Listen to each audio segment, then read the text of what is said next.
Hello friends, welcome to our channel. So this is the second video of ear. Year में हमने इसकी anatomy पढ़ ली थी, external ear, middle ear and year, inner ear के बारे में।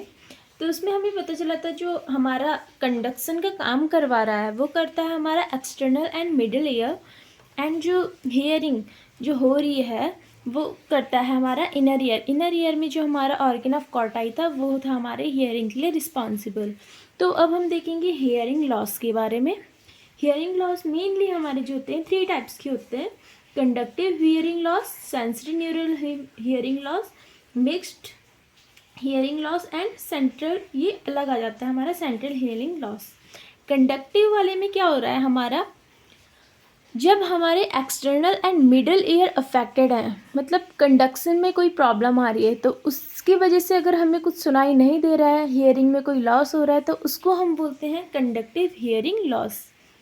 देन आता है हमारा सेंसरी न्यूरल हियरिंग लॉस।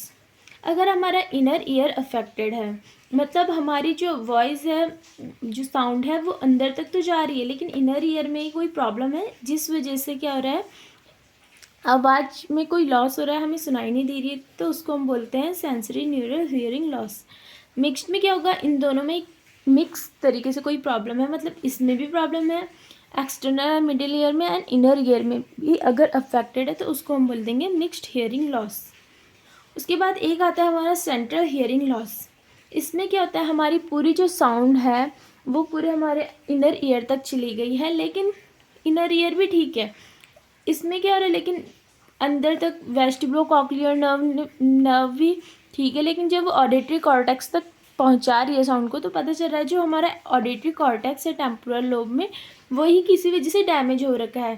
किस वजह से, लाइक हम कोई पेशेंट को कोई हेड इंजरी हो रखी है, ब्रेन डैमेज की वजह से हमारा ऑडिटरी कॉर्टेक्स ही डैमेज हो रखा है, तो उस वजह से भी हमें हियरिंग लॉस देखने को मिल सकता है।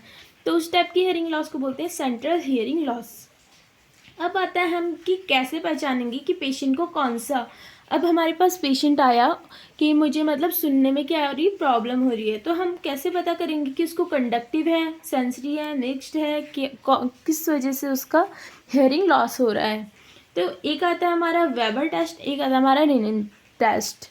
तो ये तो आपने सुना ही होगा, मोस्ट कॉमन।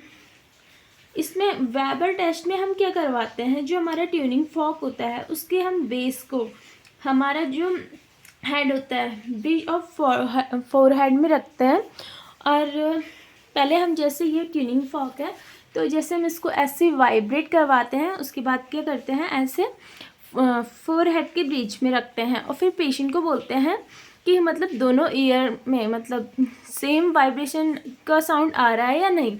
अगर उसको सेम वाइब्रेशन का साउंड दोनों ईयर में इक्वल नहीं आ रहा है तो इट मीन्स उसका क्या है, हियरिंग लॉस है, हियर डैमेज है। ठीक है, और वो अभी आगे बताऊंगी कि हम कैसे फाइंडिंग से पता लगा सकते हैं कौन सा हियरिंग लॉस है।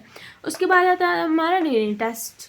इसमें क्या करते हैं हम, जो हमारा ट्यूनिंग फॉर्क है उसको वाइब्रेट करते हैं, और उसके बेस को क्या करते हैं, जो हमारे कान के पीछे होता है मेस्टोइड बोन रहती है, उसमें क्या करते हैं हम अटैच करते हैं। हमने जैसे इसको ऐसे अटैच कर दिया, और हम पेशेंट को बोलेंगे कि जब इसका वाइब्रेशन मतलब ना के बराबर हो जाए तो बताना।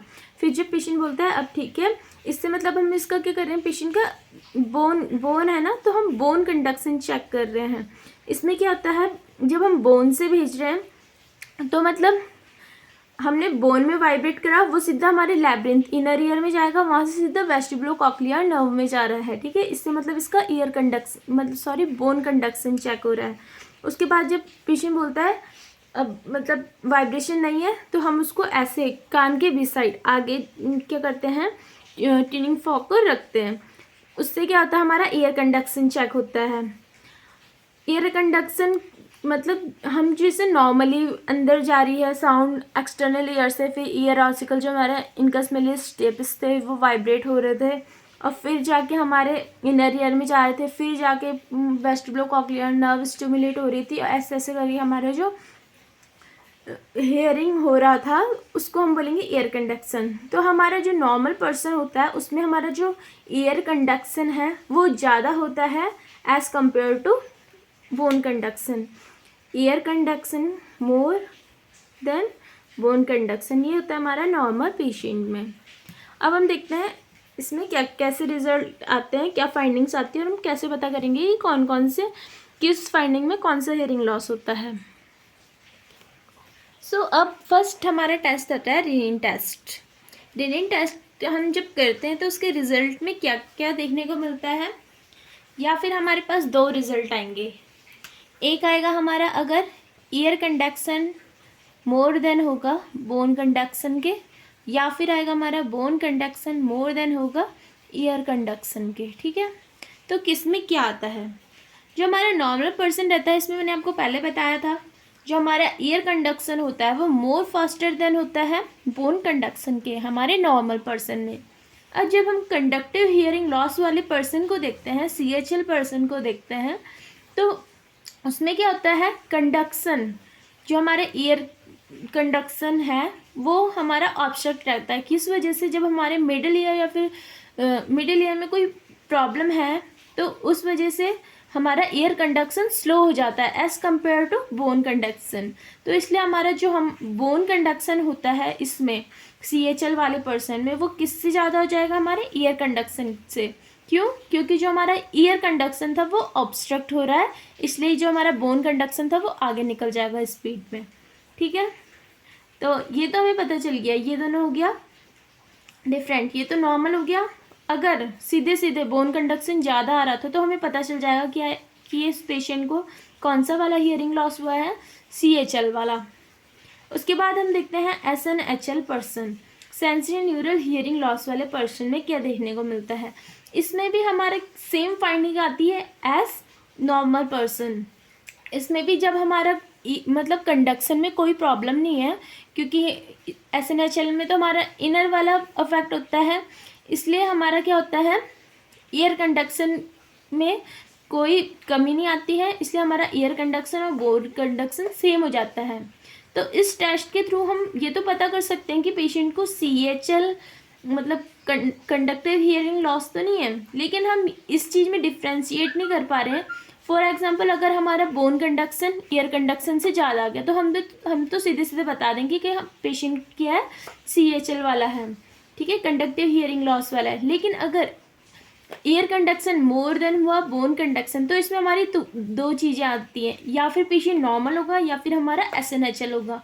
इसलिए हम क्या करते हैं, नेक्स्ट टेस्ट करते हैं जो है हमारा Weber test. It can not differentiate normal person and SNHL person, so then we will perform next test जो होता है हमारा वेबर टेस्ट। तो हमारे वेबर टेस्ट के रिजल्ट आते हैं जो मैंने आपको बताया था कि फोर बीच में रखते हैं हम फोरहेड के बीच में रखते हैं और पेशेंट से पूछते हैं कि दोनों ईयर्स में साउंड इक्वल है या नहीं। तो जो हमारा नॉर्मल पर्सन होता है उसमें क्या होता है, sound not lateralize to any ear. जैसे हम वाइब्रेट करके उसके फोरहेड के ऊपर रख रहे थे तो पेशेंट को क्या होता है, किसी भी कान में लेटरलाइज नहीं होती है साउंड, दोनों ईयर्स में एक इक्वल जाती है।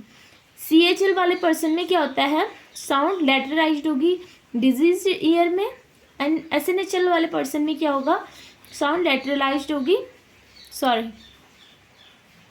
साउंड हमारी लेटरलाइज्ड होगी हेल्थ ईयर में। मैंने यहाँ पे पहले डिजीज लिख दिया था बाय मिस्टेक।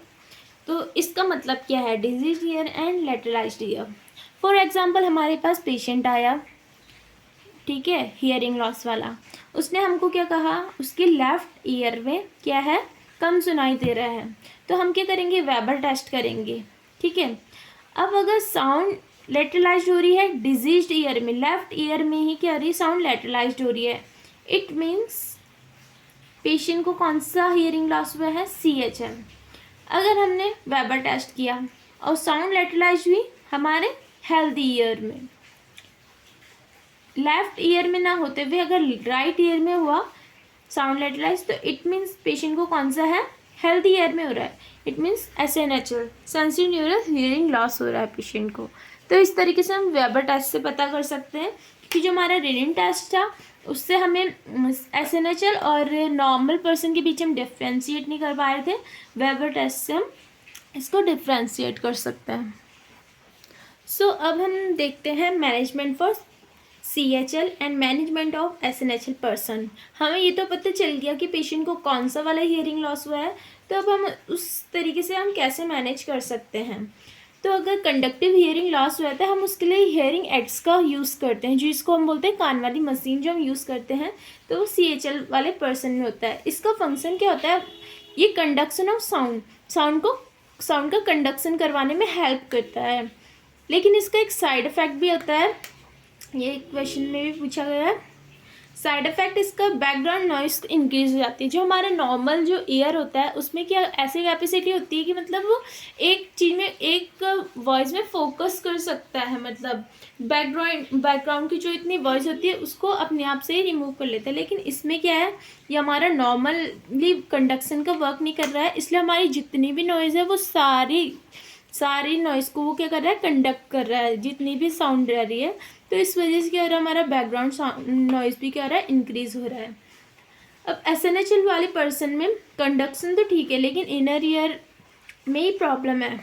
हियरिंग का काम कौन करवाया था, जो हमारे कॉकलिया में ऑर्गन ऑफ कॉर्टाई था मोस्टली, वो हमारा क्या था, हियरिंग के लिए मेन एरिया था। तो इसमें हम क्या करवाते हैं, कॉकलियर इम्प्लांट करवाते हैं, ठीक है। इसका मैनेजमेंट एक ही है, हम कॉकलिया का इम्प्लांट करवाएंगे।